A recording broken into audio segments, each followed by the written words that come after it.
सोनू एक बड़े शहर में नया नया आया था और काम ढूंढ रहा था। उसे बड़ी मुश्किलों से एक कसाई की दुकान पर नौकरी मिलती है। मालिक, मुझे आपके लिए क्या करना होगा? बस ग्राहकों को नाप तोल के सामान देना है। जी मालिक। कसाई अक्सर चुप रहता था और ज्यादा बोलना पसंद नहीं करता था। सोनू हंसमुख था और सभी ग्राहक उससे बहुत खुश रहते थे। कई महीने बीत गए और सोनू खुशी खुशी अपना काम कर रहा था। एक ग्राहक था मिंटू, जिससे सोनू की अच्छी दोस्ती हो गई थी। मिंटू का दिमाग हमेशा खुराफात में लगता था और वो सोनू को उल्टी सीधी सलाह देता रहता था। अरे सोनू, तू कब तक इस कसाई के लिए काम करेगा? देख, सारे ग्राहक भी तुझसे ज्यादा खुश रहते हैं। मैं तो कहता हूँ तू इसकी दुकान हड़प ले और खुद मालिक बन जा। और अगर वो ज्यादा किचकिच करे तो उसे उसी की चाकू से काट डाल।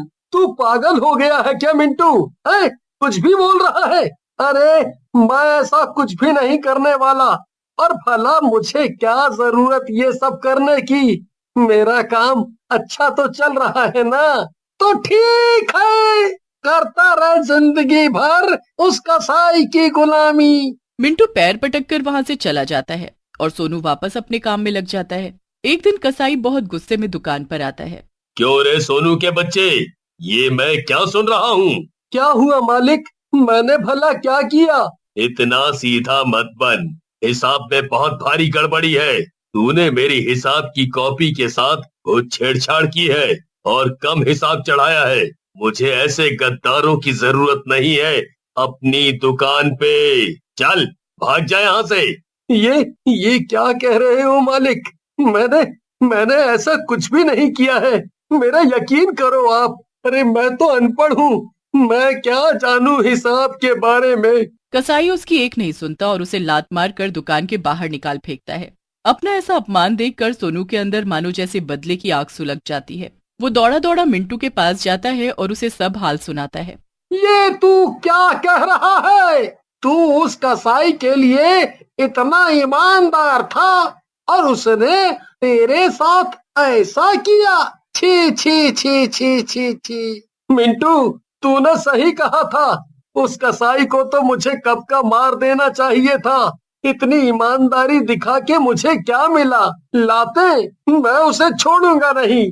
मैं इस अपमान का ऐसा बदला लूंगा कि उसकी आत्मा कांप जाएगी।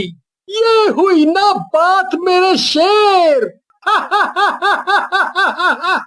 चल, मैं तुझे सारा प्लान समझाता हूँ। सोनू मिंटू के बहकावे में आ जाता है और अपने अपमान के चलते उसकी आंखों पर बदले की पट्टी चढ़ जाती है। दोनों मिलकर रात में कसाई की दुकान पर जाते हैं।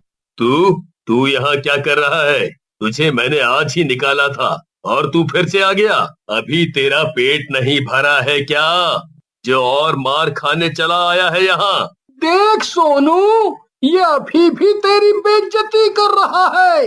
जा और जाके इसे मार डाल। क्या? नहीं, रुको। सोनू गुस्से में आगे बढ़ता है और कसाई पर चाकू से हमला कर देता है। कसाई की फौरन मौत हो जाती है।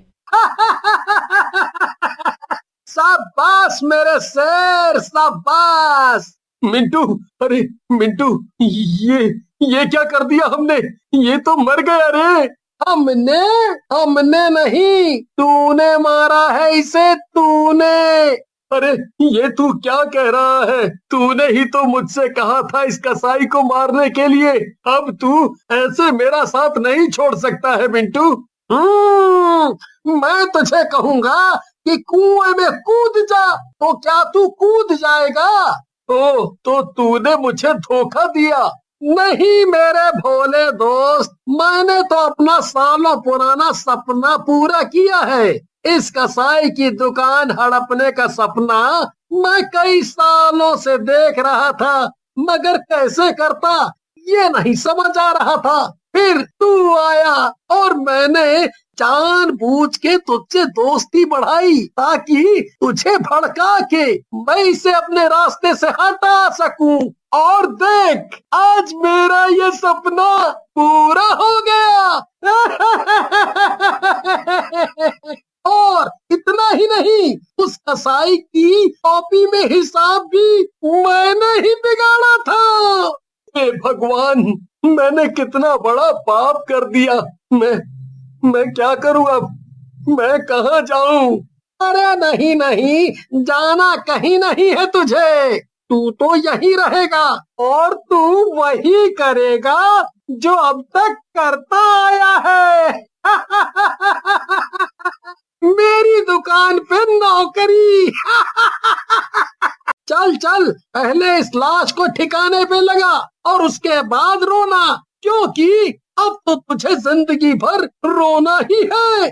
मिंटू सोनू को जबरदस्ती उठाता है और दोनों कसाई की लाश को लेकर नदी के किनारे पर जाते हैं। चल, अब तू इसे नदी में बहा दे और मैं जाके दुकान की साफ सफाई कर देता हूँ, जिससे किसी को शक ना हो हम पे। इतना कहकर मिंटू वहाँ से चला जाता है, मगर सोनू कसाई की लाश के पास जोर जोर से रोने लगता है। मुझे माफ कर दो मालिक, मुझसे बहुत बड़ा पाप हो गया।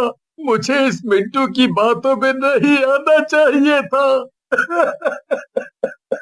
कसाई की लाश एक भूत में बदल जाती है। मालिक, मालिक आप भूत बन गए। मुझे मत मारना मालिक, मैंने कुछ नहीं किया। मुझे माफ कर दो, मेरी कोई गलती नहीं थी। डरो मत सोनू, मैं जानता हूँ कि तुम्हारी कोई गलती नहीं थी और ये सारी चाल उस मिंटू की थी। मैं उसे उसके किए की सजा जरूर दूंगा। क्या तुम इसमें मेरी मदद करोगे? हाँ मालिक, जरूर। अपने पापों का प्रायश्चित करने के लिए मैं आपका साथ जरूर दूंगा। शायद इसी से ऊपर वाला मुझे माफ कर दे। तो ठीक है सोनू, अब जैसा मैं कहता हूँ वैसा करो। और हाँ, तुम्हें मुझे अपना शरीर भी देना पड़ेगा, तभी मैं कुछ कर पाऊंगा, वरना मैं अकेला कुछ भी नहीं कर सकता हूँ। सोनू कसाई की बात मान जाता है और दोनों वापस दुकान की तरफ चल देते हैं। वो मिंटू यहाँ से जा चुका है, अब हमें सुबह होने का इंतजार करना है। तुम उसकी नौकरी करो, बस कल समय पे आ जाना। ठीक है मालिक। अगले दिन सोनू सुबह अपने रोज के समय पर दुकान आ गया। मिंटू सेठ की तरफ बैठा था और उसने सोनू से कहा, आ गया तू। चल, अब जल्दी जल्दी सारे बर्तन साफ कर दे, ग्राहक बस आते ही होंगे। तभी कसाई की आत्मा सोनू के अंदर आ जाती है। मैं साफ करूं बर्तन? अगर मैं बर्तन साफ करूंगा तो तू किस लिए है? तेरी ये मजाल, अपने मालिक से तू तड़ाक करके बात करता है। मिंटू ने सोनू को मारने के लिए हाथ उठाया कि तभी वहाँ पर एक ग्राहक आ गया। अभी तो बच गया तू, लेकिन ज्यादा देर तक नहीं बचेगा। तुझे थोड़ी देर में बताता हूँ मैं। सोनू, जिसके शरीर में कसाई की आत्मा थी, वो कसाई के स्टाइल में सारे काम कर रहा था। उसका चाकू पकड़ना और घुमाने का तरीका एकदम कसाई जैसा था, जिसे देखकर मिंटू बहुत हैरान हो रहा था। ये तो बिल्कुल उस कसाई की तरह ही काम कर रहा है। अरे क्या मैं भी इतने समय से यहाँ काम कर रहा है, काम करने का तरीका तो सीख ही गया होगा ना। मुझे ज्यादा नहीं सोचना चाहिए। वाह, आज तो बहुत माल कमाया। ये हुई ना बात, न दुकान जमाने का खर्चा और न नौकर ढूंढने की झिकझिक। एकदम जमा जमाया काम हाथ लगा है। हाँ, ये तो तूने बिल्कुल सही कहा। मेरी दुकान हड़प के तुझे फायदा तो बहुत हो रहा है। तू फिर आ गया। रुक, अभी मैं तुझे तेरे कसाई मालिक के पास ही पहुंचा देता हूँ। जब मालिक ही नहीं है तो नौकर जी के क्या करेगा भला। सोनू की आंखें एकदम लाल हो जाती हैं और उसका शरीर इतना गर्म हो गया था कि मिंटू ने जैसे ही उसे हाथ लगाया, उसका हाथ ही जल गया। अरे ये क्या है? तू तो एकदम आग की तरह जल रहा है। ये क्या हो रहा है? तुझमें क्या कोई भूत आ गया है क्या? है, चल दूर दूर हो जा मुझसे। सोनू मिंटू का गला दबोच लेता है और मिंटू की सांसें थमने लगती हैं। तूने मुझसे मेरी दुकान, मेरी जिंदगी, सब कुछ छीन लिया ना।